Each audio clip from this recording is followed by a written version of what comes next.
Mexico City, it's a kind of visual, cultural collage.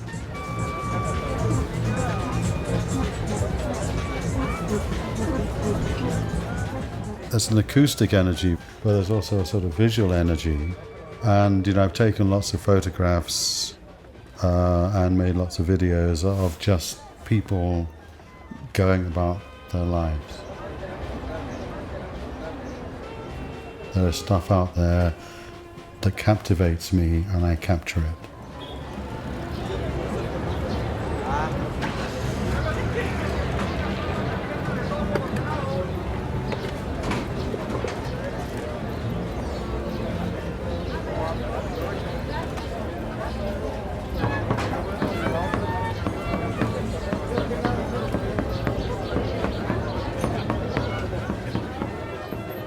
Because it's also to do with some sort of collection mania, collection of hidden activities that is a bit like kind of collecting, little bits of Purcell or little bits of Mozart and making them into Michael Nyman.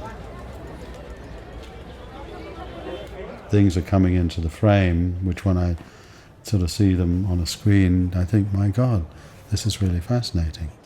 And maybe I'm the only person that sees it, and maybe a lot of people see it but don't think it's worth anything other than a passing glance.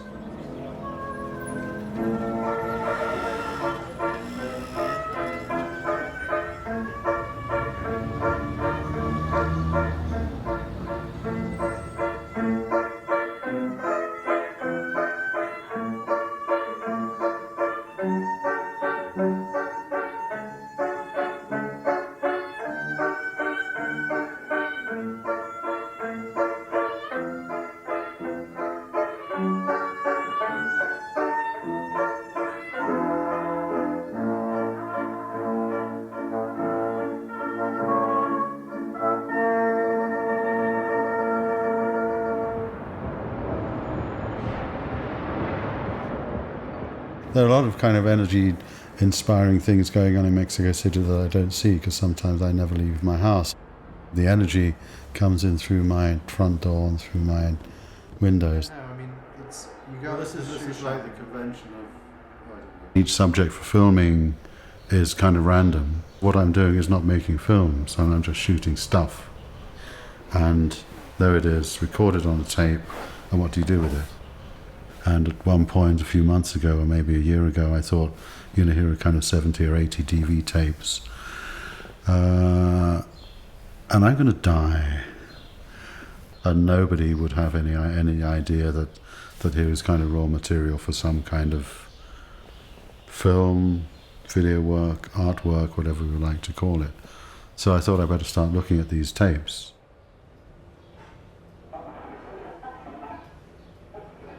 For the whole of my career as a composer, my music has been added images, but always other people's images, never my own.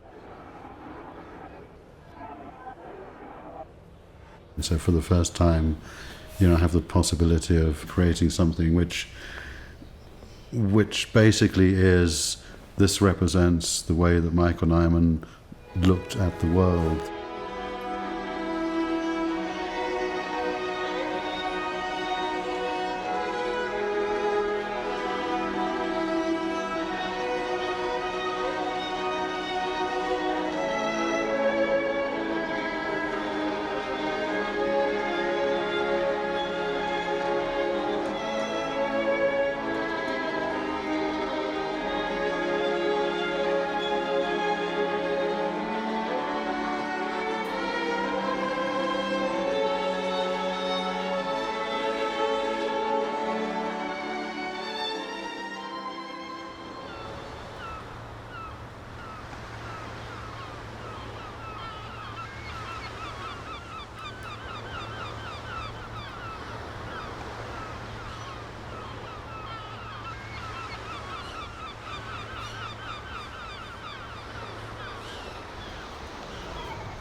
Bexhill was my first exhibition, and actually came about as accidentally as the filmmaking comes about.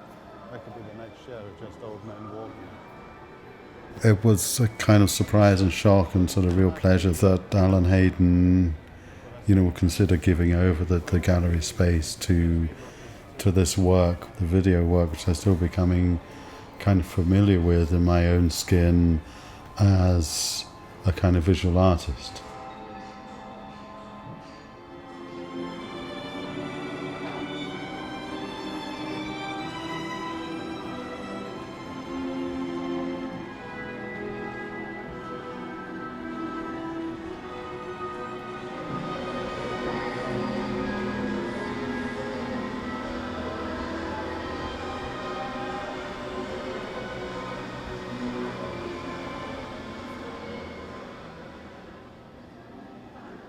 This kind of focus on process and focus on detail and focus on a repetitive activity filmed in an unbroken fashion through all its stages of kind of development as a narrative and through all its stages of repetition, obviously is very similar to the way that I write music.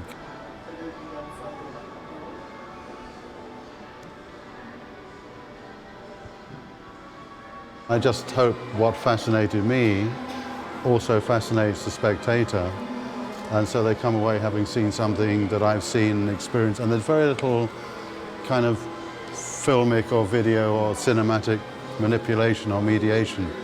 It is just what it is, a bit like the music.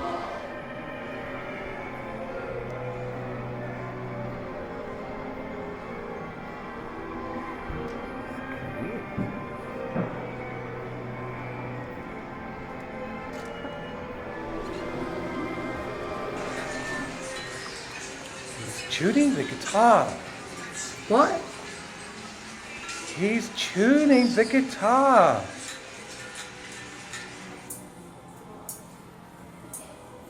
Oh, it's indefinitely boring. If someone from Bexhill had come in off the street with these films and said, Alan, I would like an exhibition, and you said, on the quality of the work, we would say yes. You may say no. But I mean, I'd say yes.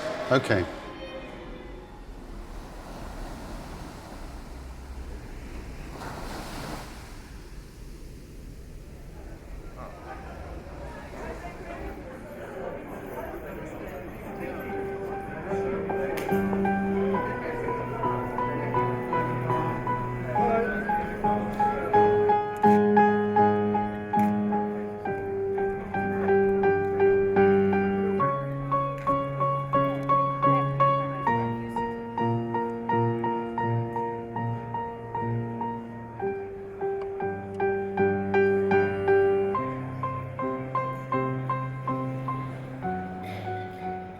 Dziga Vertov, a man with a movie camera, captured that world in the Soviet Union in 1929. It was without narrative and without dialogue, without characters and without all the paraphernalia of fiction film making.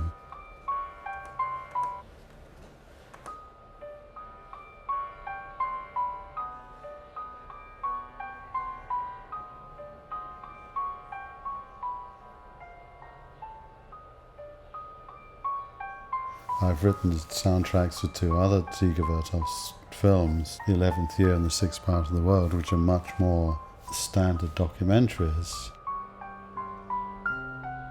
Knowing those so intimately makes Man with a Movie Camera even more extraordinary and even more bizarre.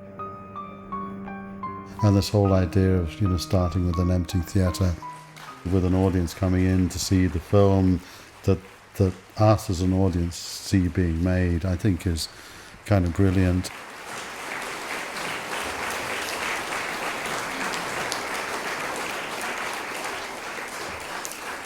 So all these kind of paradoxes, kind of fascinate me, and I just find that I've slipped into, automatically and instinctively as a filmmaker slipped into Dziga Vertov mode.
When I've replaced Vertov's images with my own, I deliberately forget the Vertov images and actually listen to my music with my own images.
I love the process of writing music, and I love the process of creating the score and filling the page and trying to create duration. I mean, that's the difficult thing. You start with something, an idea, a fragment that maybe lasts sort of 10 seconds, and you've got a sort of 30-minute or 20-minute period to fill, to extend the material into that period. And it's sort of fascinating, frustrating, because the time sequence and the timeline doesn't exist until you've A, written it, B, given it to the musicians, and C, had it performed. And that's a process that can take months.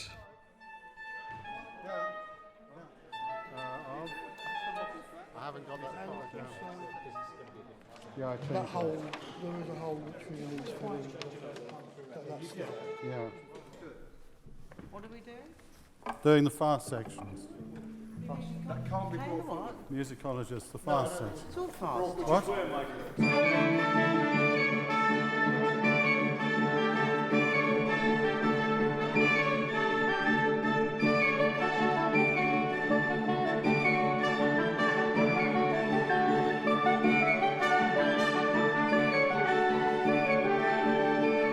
He writes things that are almost impossible to play, including his own parts. Sometimes you think, how is this show going to make it.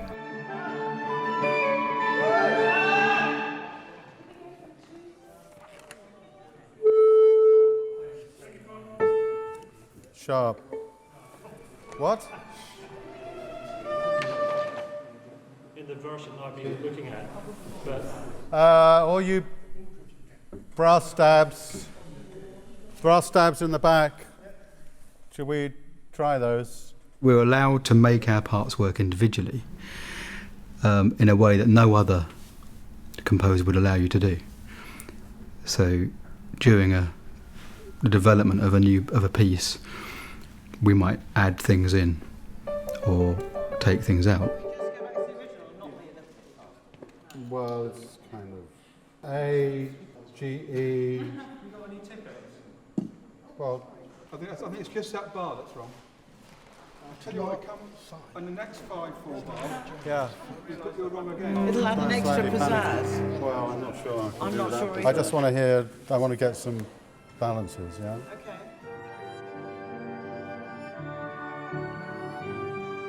Michael moved the emphasis of his music away from film music, commercial film music, as it were, to more a music that's true to him, that he's always wanted to do. I feel that when I play it. So I feel, yeah, this is, and you get a good feeling playing it.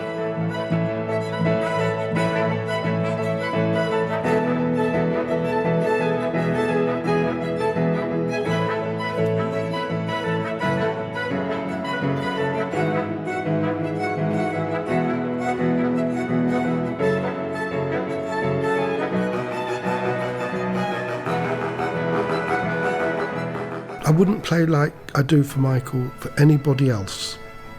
I wouldn't, even if people ask for it. I hold a bit back because this is where I can really give what I want to give.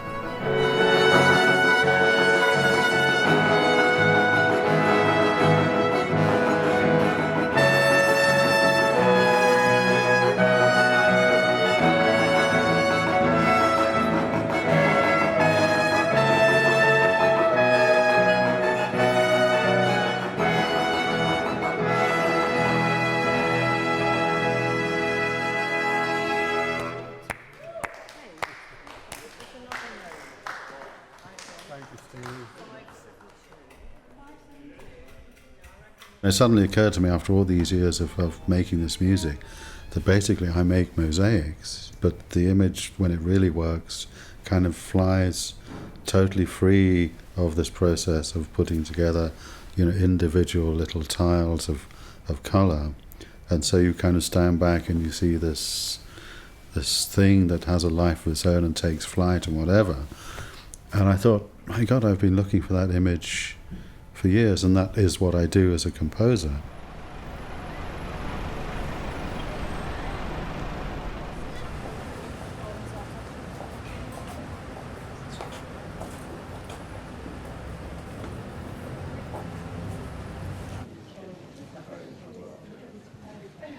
Welcome to the National Portrait Gallery, and it gives me great pleasure to welcome Michael Nyman, composer, writer, artist, here today to talk about his new photography and film work.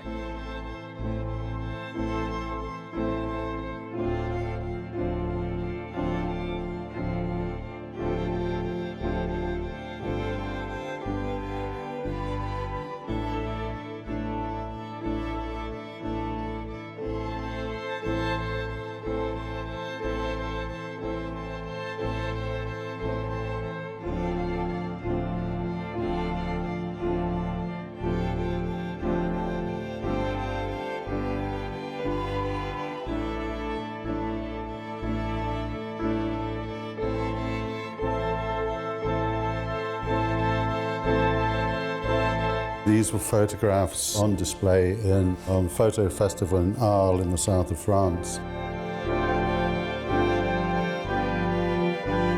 And there was this kind of huge panel of police photographs of these, what we would have called gypsies, Roma travellers, who were put in concentration camps by the French and kept in those concentration camps for at least a year after the war ended.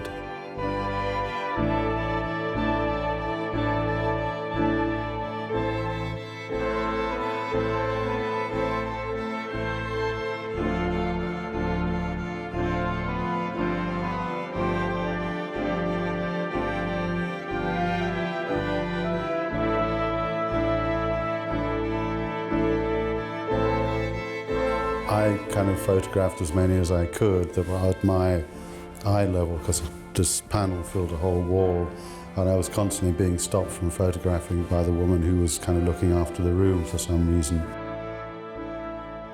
So there was a sense of what I was doing was kind of illegal or disapproved of. And in another room, which also had photographs on a wall facing the sun, there was a curtain, a blind, to protect the photographs from the sun, that was draped over a radiator and that was kind of moving around in the wind.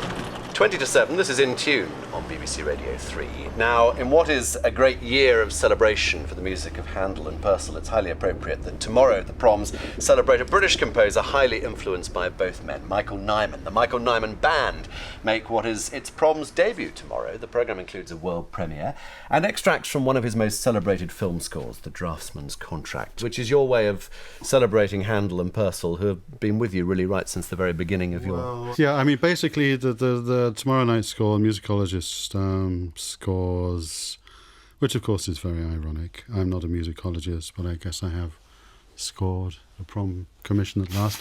And back to Handel and Purcell, because I think we're going to hear a movement from a Handel concerto grosso, and I think you used a little fragment of this in the piece. Yeah, I mean, basically consists of music by me, very fast, sort of 190 BPM, all in D major. And I've sort of created this kind of architecture into which I've kind of inserted 4 windows of Purcell and Handel, or Handel and Purcell. So the first 3 are Handel. And the last thing, which is kind of rather celebratory, again, is something I kind of noted down at the time of the Draughtsman's Contract, but didn't use in the Draughtsman's Contract. So it ends on a kind of Purcell high. Well, we shall hear this piece tomorrow night when the musicologist scores is premiered.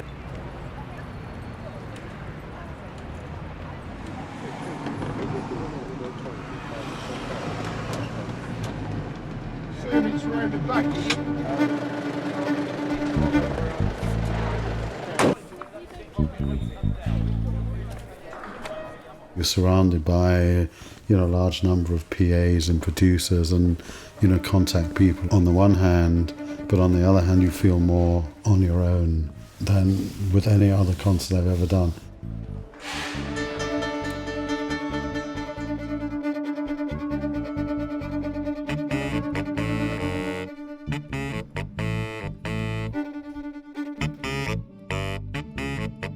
I'd been to the Proms since the age of 10 or 12 with my music teacher.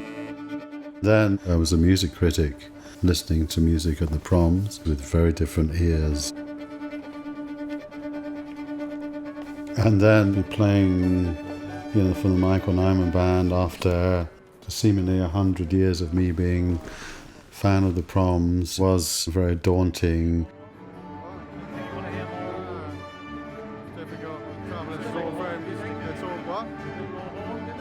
I don't know whether...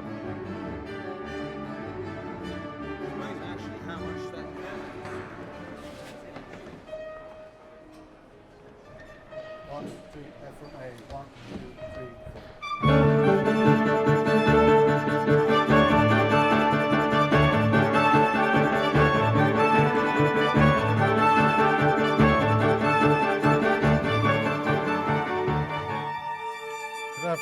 More, Martin, can you give me a nod 4 bars before tempo change?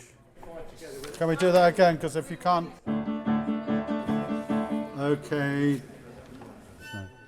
1, 2, 3, 4.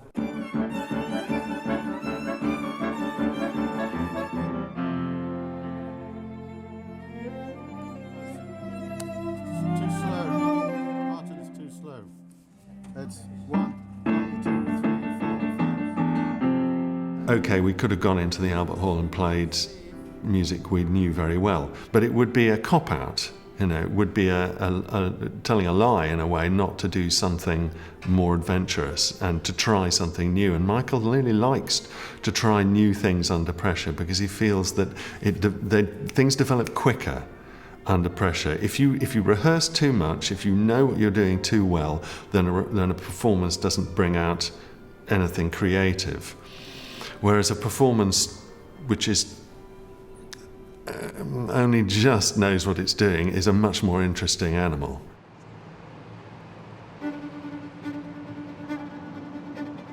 So here this is my home. This is a home game. This is like playing at Wembley.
It's the most institutionalized concert I've ever done.